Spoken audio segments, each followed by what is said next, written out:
Welcome to Unadulterated Adultery Confessions channel. We hope you will have fun with us. Enjoy watching. The rain tapped against the window pane with small, impatient fingers.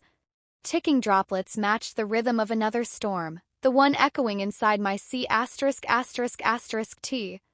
That night, for the first time in a long while, I was alone. My husband Anderson had left for a business trip for a few days, and this house without him felt far too quiet. I had started reading my book and without realizing it drifted off to sleep. The novel lay open on the bed. Pages still exposed, the blanket slipping to the edge of the mattress. Only a dim lamp was on in the room, its golden glow casting a soft shimmer over my skin. Somewhere between sleep and wakefulness, I heard the door slowly creak open. First I thought I was dreaming, but I wasn't. Henry. He stood in the doorway. Cold white light from the hallway outlined his frame, sharpening his features. His broad shoulders slumped slightly, making him look both younger and older than 19. His black t-shirt clung to his C*******T, damp curls sticking to his forehead like he had been caught in the rain on a warm night. Droplets of water trickled from his chin, leaving tiny marks on the wooden floor, and he was watching me. His eyes flickered to my nightgown where the strap had slipped off my shoulder a few seconds, maybe longer. My pulse quickened with a sharp motion. I pulled the blanket up over me, but it was too late. I could already feel the trace his gaze had left on my skin. "Aunt Amelia," he said, his voice low, almost a whisper. Hearing him call me that had always felt unnatural. Henry was Benjamin's ex-wife's cousin's son. His father had married my sister, which had somehow made him part of our family, but he had never really felt like a part of it, at least not until last summer. One day he had suddenly shown up at my door, a backpack slung over one shoulder, a broken look in his eyes. "My parents' divorce was loud," he had said. I hadn't asked what he meant, but I had let him in. And from that day on, Henry had become a part of my life. And now here he was standing in my room alone. At midnight, goosebumps rose on my skin, but not from the cold. "Why are you here?" I whispered before Henry makes everything even crazier. Don't forget to subscribe to my channel and turn on notifications. I promise by the end of this story you'll be breathless and ready to comment. Henry took a step forward. I heard the faint creak of the wooden floor beneath his weight. "I couldn't sleep," he said. His voice was deeper, now rough around the edges. And that's when I realized he wasn't a boy anymore. When he looked at me, there was no innocence left in his eyes. There was something darker or something deeper. I keep thinking about things. Things. The word hung in the air. It grew in the silence between us, and in that moment I knew exactly what he was thinking, because I had been thinking the same thing when we stood side by side in the kitchen, when our fingers accidentally brushed against each other, when his eyes lingered on me as he sat alone on the balcony on those nights, when I saw him looking at me from the terrace, the ashes of his cigarette burning like tiny angry stars, the sting I felt in my ribs when he accidentally called me Amelia and brushed. I remembered those moments too, but they were supposed to be buried and forgotten. "Henry, you shouldn't be here," I said, but my voice wasn't as firm as it should have been. Henry sat down slowly at the edge of my bed. The mattress dipped under his weight, and in that moment something inside me caved in. I looked away, but I could feel his breath on me. His damp jacket brushed against my blanket, sending a shiver through me. "You're shaking," I said, though I was the one trembling. "Yeah," he whispered, but his voice sounded like he was smiling. His fingers reached out gently, picking up a stray strand of hair from my cheek and tucking it behind my ear. As he did, his fingertips brushed along my jawline. My breath caught deep down. I knew how wrong this moment was, but the rest of me was burning. "Henry." I said his name, but I wasn't sure if it was a warning or an invitation. His thumb traced the edge of my lower lip. "I've wanted to do this since the day I got here," he admitted. The confession hung in the air, bare and dangerous outside. Thunder tore through the night, and I thought for just a second, would we survive? What came next this night was different. Henry was here inside my room, sitting at the edge of my bed, and his eyes were on me. There was a storm inside him. I could feel it, but the worst part was there was one inside me too. I looked at him, trying to steady my breath. The sound of rain echoed around the room, pulling us deeper into the night. Henry's shoulders slumped slightly, his eyes were tired, but at the same time they were waiting for something. "You feel bad," I said slowly, "and you're lonely." Henry looked away, but he didn't say a word.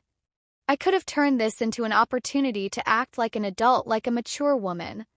I could have played the role of a caregiver, but deep down a part of me knew this moment meant something to me too. "You can sleep here tonight in my room," I said, forcing my voice to stay firm. "Maybe having someone close will help you feel better." Henry's eyes snapped to mine.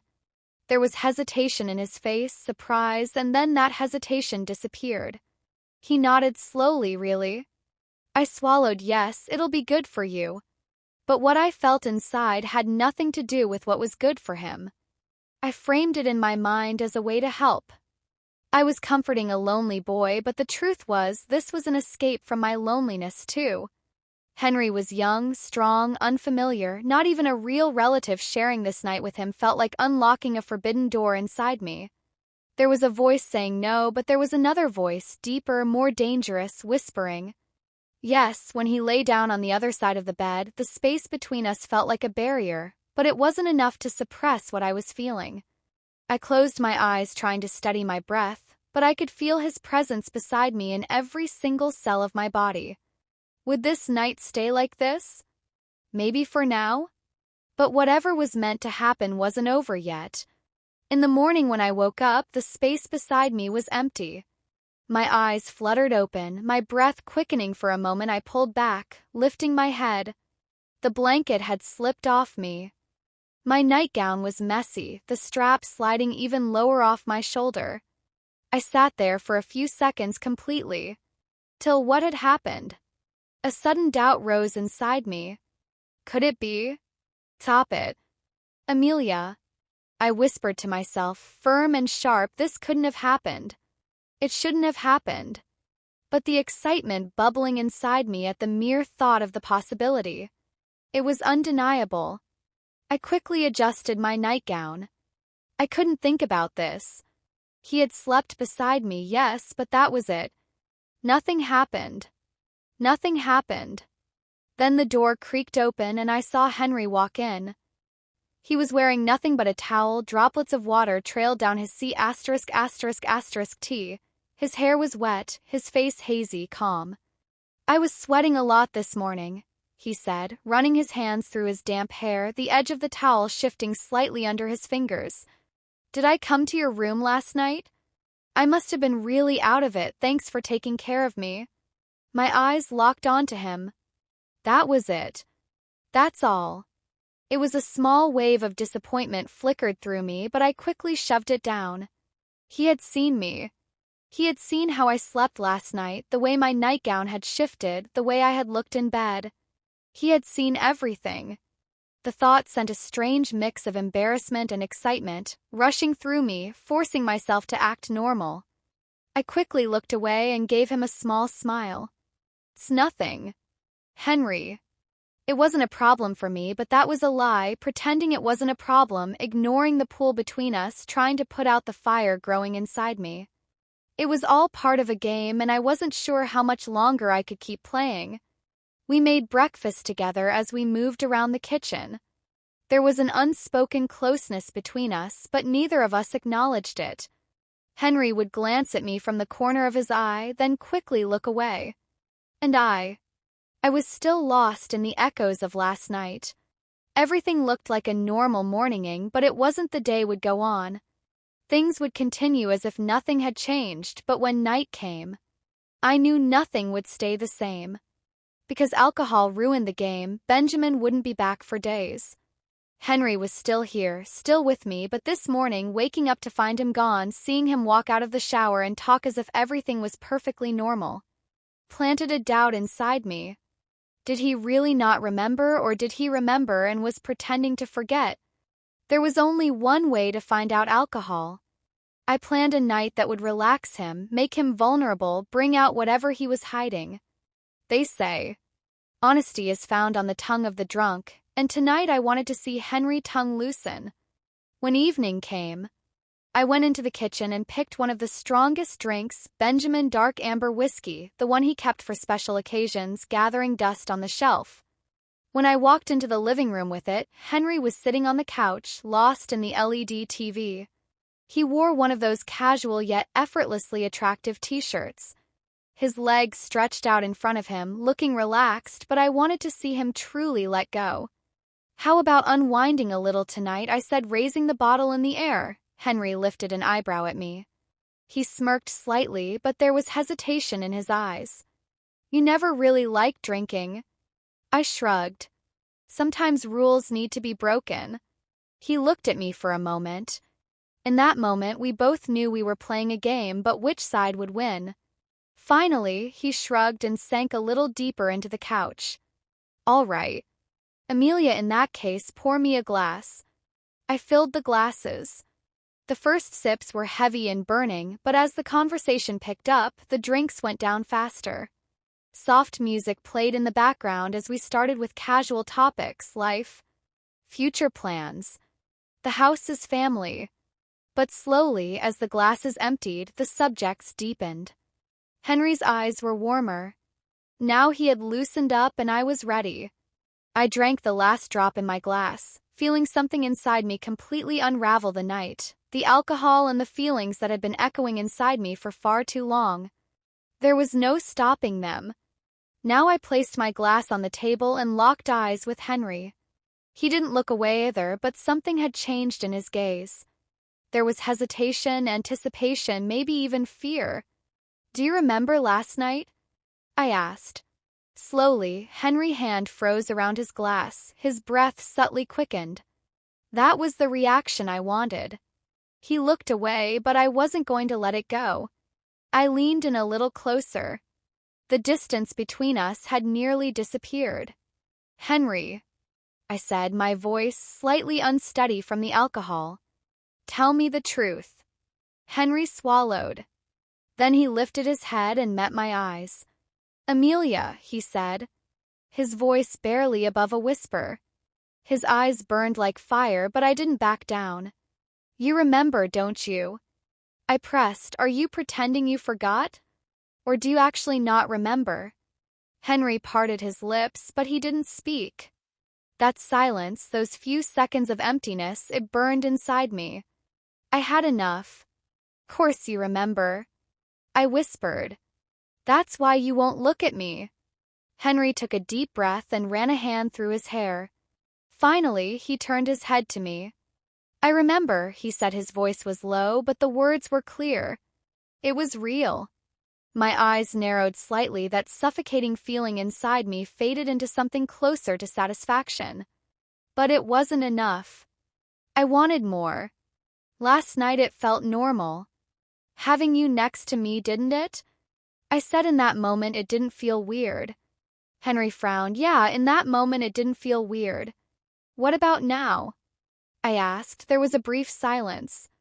Henry couldn't look away from me anymore. "Now it's embarrassing," he said, his voice turning sharp. "Now you're pushing me. Amelia, what are you trying to do?" There was anger in his voice, but something else too, a kind of vulnerability. And that was exactly what I wanted to hear. The heat inside me grew stronger. Henry clenched his fist, then released it. He was trying to steady his breathing, but I stepped even closer. "What do you want, Amelia?" he asked, his voice rough, tired. "You want to humiliate me more. I remember last night, okay, but you acted like nothing happened. It was normal back then. So why the hell are you doing this now?" That moment, I saw Henry completely laid bare in front of me. There was a kind of defeat in his eyes, but at the same time something inside him was fighting. I let the fire inside me take over, pressing my hands against the table. I locked eyes with him. "Amelia," he said, his voice trembling with anger. "Did you get me drunk just to do this to me?"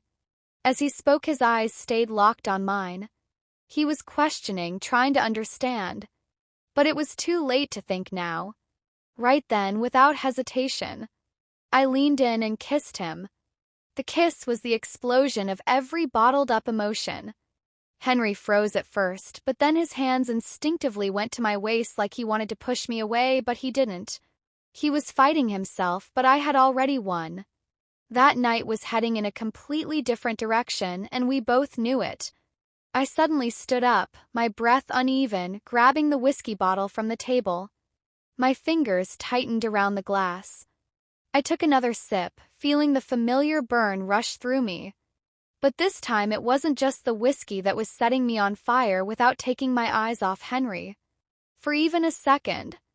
I walked toward the couch, my steps slow, deliberate. I realized I was trembling, but it had nothing to do with the alcohol. I sank into the couch, placing the bottle beside me, my hands still warm from holding it. Then, without thinking, I slipped the straps of my dress off my shoulders, letting the fabric fall away. My eyes stayed on Henry. A challenge, a game, but beneath it all a certainty as I whispered, "Didn't you always like things to move fast?" Henry.